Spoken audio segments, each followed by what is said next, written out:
মুসা নবীর জীবনের কথাগুলি বলছিলাম, বলে আলোচনা করে শেষ করে দিয়ে যাব, খুব মনোযোগ দিয়েন। কারণ এবার ডাক দিয়ে বলল, মহিলা তুমি বলবে মুসা আমার সঙ্গে জেনা করেছিল। মুসা নবী ওয়াজ করতেছিলেন, কারণ যা বলতেছ মুসা, দুইটা প্রশ্নের জবাব তুমি আমাকে দিয়ে যাও। কি প্রশ্ন বলো? মুসা আলাইহিস সালাম ডাক দিয়ে বললেন, কারণ ডাক দিয়ে বলল, মুসা রে, আমার প্রশ্ন হলো, কেউ যদি জেনা করে শাস্তির বিধান কি? মুসা আলাইহিস সালাম বলেন, অবিবাহিত ছেলেরা মেয়েরা জেনা করলে বেত্রাঘাত করা লাগবে, আর বিবাহিত ছেলে মেয়েরা জেনা করলে তাদেরকে রজম করে পাথর মেরে হত্যা করে ফেলতে হবে। কারণ ডাক দিয়ে বলল, মুসা আপনিও যদি করেন তো বলে আমার জন্য একই শাস্তি। কারণ ওই যে আগে লোক ভাড়া করে সেটিং করে রাখছে। ডাক দেখে সমাজের মানুষ, মুসা নবী তো নিজেই জেনা করছে। নাউজুবিল্লাহ। এত বড় কঠিন মারাত্মক ইলজাম। মুসা আলাইহিস সালাম সিজদার মধ্যে সাথে সাথে পড়ে গেছে, আল্লাহ এটা হলো কি? আল্লাহ কি হলো এটা? বন্ধুরে, তখন সবাই ডাক দিল, কারণ প্রমাণ কি, সাক্ষী কি যে মুসা জেনা করছে? কারণ ডাক দিয়ে বলল, হ্যাঁ, যে নারীর সাথে জেনা করছে সেই নারী আমার সঙ্গে আসছে, সেই নারী ডাকো, সেই নারীকে। মহিলাকে ডাকা হলো, কিন্তু নবীর ইজ্জত, আল্লাহর ইজ্জত, অলির ইজ্জত, কার ইজ্জত? হা হা হা, অলির ইজ্জত, আল্লাহর ইজ্জত। আল্লাহ কোরআনে বলেন, ওয়ালিল্লাহিল ইজ্জাতু ওয়ালিরুসুলিহি ওয়ালিল মুমিনিনা ওয়ালাকিন্নাল মুনাফিকিনা লা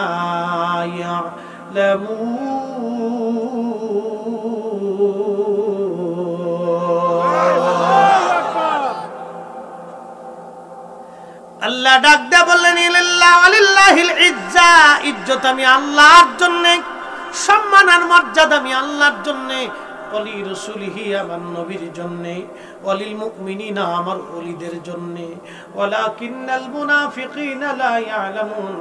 নবী গো, যাদের অন্তরে নেফাক ঢুকেছে, অন্তরে নেফাক ঢুকেছে, মুনাফিকি ঢুকছে, ওরা বুঝে না, বুঝে না, বুঝে না, মানে না, মানে না, মানে না, মানে না। আমরা নবীর ইয়া নবী সালাম আলাইকা বলে দাঁড়াই দিলে, দাঁড়াই পড়লে কিছু আছে বইয়েই থাকে, আছে না? নাই বইয়া থাকে। কতদিন বইবি?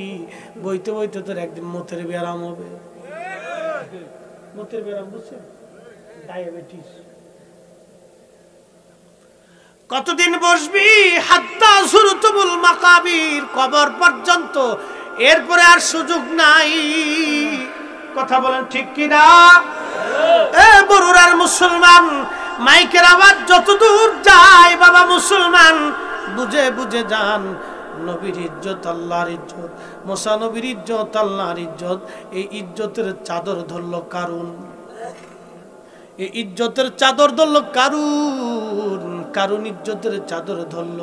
মুসা সিজদায় পড়ে গেলেন। আল্লাহ কয় কি? তখন আমার আল্লাহ মহিলার অন্তর পরিবর্তন করে দিলেন। মহিলার অন্তরে আল্লাহর ভয় ঢুকে গেল। ভয় ভয় ভয় ভয়। ইয়া আইয়ুহাল্লাযীনা আমানুত্তাকুল্লাহ, ঈমানদার আমি আল্লাহকে ভয় করো। হাক্কা তুকাতিহি ওয়ালা তামুতুন্না ইল্লা ওয়া আনতুম মুসলিমুন। ভয় করার মতো ভয় করো, আর মুসলমান না হইয়া তোমরা কিন্তু মরো না, মুসলমান হয়ে তোমরা কবরে আইসো। ওই মহিলার অন্তরে আমার আল্লাহ পরিবর্তন করে দিলেন। পরিবর্তন হয়ে গেল হৃদয়। হৃদয় যখন পরিবর্তন হয়ে গেল, মহিলা দাঁড়ায় দাঁড়ায় চিন্তা করে, হাইয়া দুনিয়ার সামান্য টাকার জন্য আমি আল্লাহর নবীর বিরুদ্ধে এত বড় একটা মিথ্যা কথা বলবো না, আমাকে তো মরে যাওয়া লাগবে আজ অথবা কাল। ভয় ঢুকে গেল, না না না, এত বড় মিথ্যা ইলজাম আমি হযরত মুসা নবীর বিরুদ্ধে দেব না। মহিলার অন্তর পরিবর্তন হয়ে গেল। কারণ ডাক দেখায়, মহিলা বলো তোমার সাথে কি মুসা নবী জানা করছে? বলো, হাজার হাজার মানুষ বলো, তুমি সাক্ষী দাও। মহিলার অন্তর নরম হয়ে গেল। মহিলা ডাক দেখা, বনি ইসরাইলেরা, মুসা আলাইহিস সালাম আমার সাথে জানা করে নাই, এই কারণ আমাকে টাকা পয়সা দিয়ে বুঝাই নিয়ে আসছে। আমি যাতে বলি মুসা নবী আমার সাথে জানা করেছে, মুসা নবী জানা করে নাই, সে নির্দোষ, সে আল্লাহর নবী। একবার জোরে বলা যাবে কে মারহাবা। ইজ্জতের মালিক আল্লাহ। হযরতে মুসা আলাইহিস সালাম সিজদা থেকে মাথা উঠাইয়া বলেন, আল্লাহ, কারণ যেহেতু আমার ইজ্জতের চাদর ধরছে, আল্লাহ, কারণ যেহেতু আমার চাদর ধরে ফেলছে, এখন কারণের ব্যাপারে শাস্তি কি বলো? আল্লাহ ডাক দিয়ে বলেন, মুসা, কারণের ব্যাপারে তুমি মাটিকে যা বলবে মাটি তাই শুনবে। আমি তোমার জন্য মাটিকে বাধ্য করে দিলাম। আমরা কোথায় বসে আছি? না উপরে যাওয়ার সুযোগ আছে? পাহাড়ে গেলেও মাটি, পর্বতে গেলেও মাটি, বিমানে চলে গেলে কত সময় থাকবেন? তেল ফুরাইলে আর সুযোগ নাই। কি কথা কারণ ঠিক কিনা? তেল ফুরাইলে সুযোগ নেই, ফিরে আসতেই হবে, কোনো কাহিনী নেই। রাশিয়ার বিমান আর আমেরিকার বোমারও বিমান, কোনো কাজ নেই। ৩৬ ঘন্টা ৭ দিনও যদি আকাশে ওড়ে তো ফিরে আসতেই হবে। যেই মাটির উপরে বসে আছেন, এই মাটির নিচে ঘর হবে, ঘর। নবীর ইজ্জতের চাদর ধরল কারণ।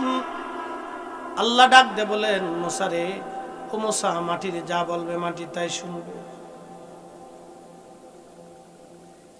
আল্লাহর পয়গম্বর মুসা আলাইহিস সালাম বলেন, মাটি, কারণকে অ্যারেস্ট করো, কারণকে অ্যারেস্ট করো। মাটি আস্তে করে কারণের পা কামড়ায় ধরলো।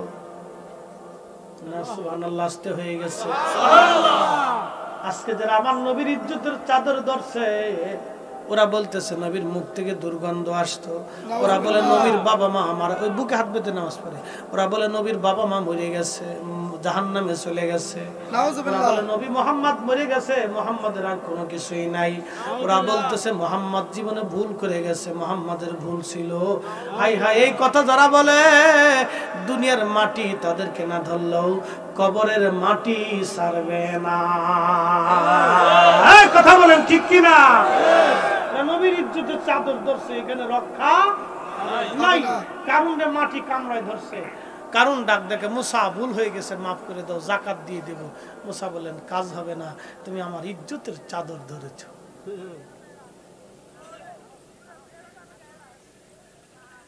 এর কারণ কাজ হবে না, আমার ইজ্জতের চাদর ধরছিস। মাটি কারণকে দাবাই নে, নিতে নিতে মাজা পর্যন্ত নিয়ে গেল। কারণ ডাক দেখে, মুসা, তওবা করব, আমারে মাফ করে দাও। কারণের তওবা সেদিন কবুল হয় নাই। আল্লাহ বলেন, ওয়ালা ইয়াগফিরুল্লাহু লাহুম, নবীজি, আপনি নবীর সাথে যারা গুস্তাখি করবে, বেয়াদবি করবে, নবী গো, আমি আল্লাহ তাদের জীবনের কোনো গুনাহ মাফ করব না, তাদের জীবনের গুনাহ ক্ষমা হবে না। তাহবাতা আমালুকুম আং তাহবাতা আমালুকুম, নবী গো, আপনি নবীর সাথে যারা বেয়াদবি করবে, আমি তাদের নামাজ, রোজা, জিকির, ফিকির, ইবাদত কিছুই কবুল করব না। ফরমান কি আমাদের না আল্লাহ? বাঁচার উপায় আছে? নাই। কষ্ট হচ্ছে আপনাদের, বুঝছি। হ্যাঁ, চলবে। আর 10টা মিনিট সময় দেওয়া যাবে না ইনশাআল্লাহ? আল্লাহ কবুল করুন, বলেন আমিন। নারে তাকবীর, নারে রিসালাহ। কারণে নিতে নিতে মাজা পর্যন্ত নিচ্ছে, মাটি নিচ্ছে, নিতে নিতে থুতনি পর্যন্ত, এই পর্যন্ত চলে গেছে। আহা, উপায় আছে? নাই। এরে মুসা, ক্ষমা করে দাও। হযরত মুসা বললেন, কারণ আর হবে না, আমার ইজ্জতের চাদর ধরেছ, ক্ষমা নাই কোন। এদিকে কারণের যত সম্পদ ছিল 70টা উট লাগতো তার গোডাউনের সম্পদ, মানে তালার চাবি লাগতো, শুধু তালার চাবি 70টা উট লাগতো তালার চাবি বহন করার জন্য। তালা না, খালি চাবি। আল্লাহু আকবার। তালা কইছি না, খালি চাবি লাগতো। 70টা উট লাগতো খালি চাবি বহন করতে। এই কারণে সমস্ত সম্পদগুলি মাটির নিচে আল্লাহ ধসিয়ে নিয়ে চলে গেল, মিসমার করে দিল। সম্পদ হারাইলো, দুনিয়া হারাইলো। মাটির নিচে কারণকে নিতে নিতে নিতে নিতে নিতে লাগলো। নবীজি বললেন, উম্মত, সপ্তটা জমিন আল্লাহ তৈরি করেছেন, সপ্ত জমিন। এই পৃথিবী একটা জমিন, পৃথিবীর নিচে আরো 6টা জমিন আছে। জমিন যতদিন, সপ্ত জমিনের নিচ পর্যন্ত কারণকে আমার আল্লাহ নিতে থাকবে, নিতে থাকবে, নিতে থাকবে। সপ্ত জমিনের নিচ পর্যন্ত আল্লাহ কারণকে নিতে থাকবে। কিয়ামত পর্যন্ত কারণ খালি নিচের দিকে যাবে, কোনদিন আর উপরের দিকে আসবে না। একবার জোরে বলা যাবে কি নাউজুবিল্লাহ। একটাই ভুল, নবীর ইজ্জতের চাদর ধরেছিল কারণ। ক্ষমা চাওয়ার পরেও ক্ষমা হয় নাই কারণের। আমার দেশে বহু কারণ আছে, কি কথা কর না, আছে না নাই? বহু কারণ আছে, বহু কারণ নবীর ইজ্জতের চাদর ধরতে চায়। কারণের অভাব নাই, কারণের দেশ ভরে দিতেছে। আল্লাহ কারণ থেকে আমাদের ইমানকে হেফাজত করুন। আওয়াজ তুলে বলেন আমিন। আহা, নবীর ইজ্জত কত ছিল, এই নবীর জীবন থেকে একটু শুনে যান। আজরাইল এসে বলতেছে, ইয়া রাসূলুল্লাহ, আমি আপনাকে নিতে আসছি। নবীজি অসুস্থ। জিবরাইল বলেন, ইয়া রাসূলুল্লাহ, আজরাইল আসছে আপনাকে নিয়ে যাওয়ার জন্য, আমিও সাথে আসছি। আজরাইল ডাক দেয় বলেন, হুজুর, আল্লাহ পাকের বিধান, আপনি নবীকে নেওয়ার জন্য আসছি। আপনি অনুমতি দিলে জান কবজ করব, অনুমতি না দিলে জান কবজ না করে ফিরে চলে যাব। আপনি নবী, অনুমতি দিলে জান কবজ হবে, আর আপনি নবী, অনুমতি না দিলে আমি ফিরে চলে যাব। হুজুর, আপনার যতদিন মন চায় আপনি ততদিন দুনিয়াতে বেঁচে থাকবেন, যতদিন মন চায় ততদিন দুনিয়াতে বেঁচে থাকবেন। আপনার ইচ্ছার উপরে আপনার হায়াত। একবার জোরে বলা যাবে কি মারহাবা। আমার নবী ডাক দিলেন, জিবরাইল, কথা কি সত্য? জিবরাইল বলেন, হ্যাঁ ইয়া রাসূলুল্লাহ, আল্লাহর হুকুম এইভাবে, আপনি যতদিন মন চায় ততদিন থাকবেন, না হয় আপনাকে নিয়ে চলে যাওয়া হবে। আপনার ইচ্ছার উপর আপনার হায়াত মউত হবে। তবে ইয়া রাসূলুল্লাহ, আপনার মালিক, আপনার আল্লাহ আপনার দিদারে আগ্রহী হয়ে আছে, আপনার দিদারে আগ্রহী হয়ে আছে। নবীজি ডাক দিয়ে বলেন, জিবরাইল, তাহলে আর দেরি করার প্রয়োজন নাই। আজরাইল, আর দেরি করবেন না। আমার মালিক যেহেতু আমার অপেক্ষায় আছে, অতএব আমি আমার মালিকের সারা ডাকে সারা দিয়ে চলে যাব। আমি আর এই দুনিয়ার মধ্যে থাকতে চাই না রে। জিবরাইল, তাড়াতাড়ি করে আপনি আমাকে নিয়ে চলেন, আমার মালিক আমার দিদারে আগ্রহী। একবার জোরে বলা যাবে কি ইয়া রাসূলুল্লাহ। আজরাইল আলাইহিস সালাম বক্ষ বরাবর হাত রাখছে। নবীজির কষ্ট হচ্ছিল জান কবজ। জান কবজ তো কঠিন, সহজ কোনো কাজ না। কাফেরদের, বেঈমানদের জান কবজ কেমনে হবে জানেননি?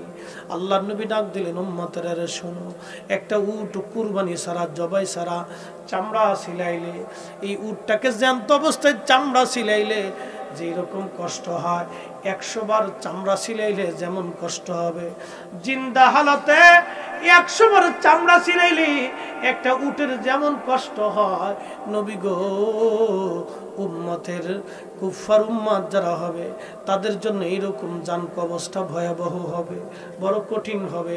তবে ইমানদার দা মায়ের কোলের মধ্যে যেমনে ঘুমাইলে একটা সন্তান ঘুমায় পড়ে যায়, ইমানদারের মৃত্যুটা এরকম ঘুমের মতো হয়ে যাবে।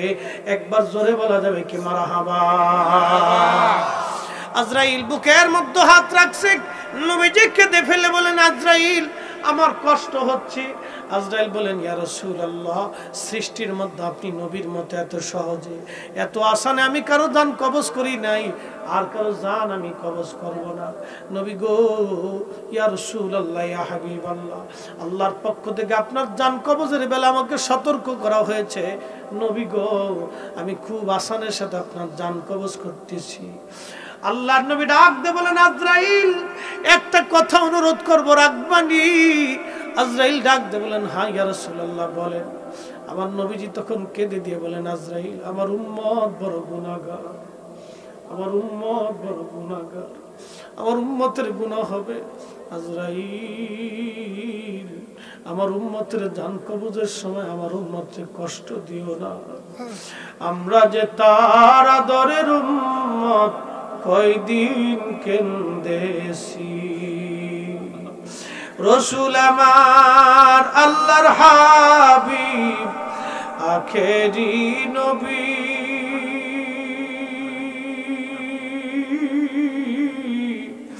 আমরা যে তার আদরের উম্মত, উম্মতের করলাম কি?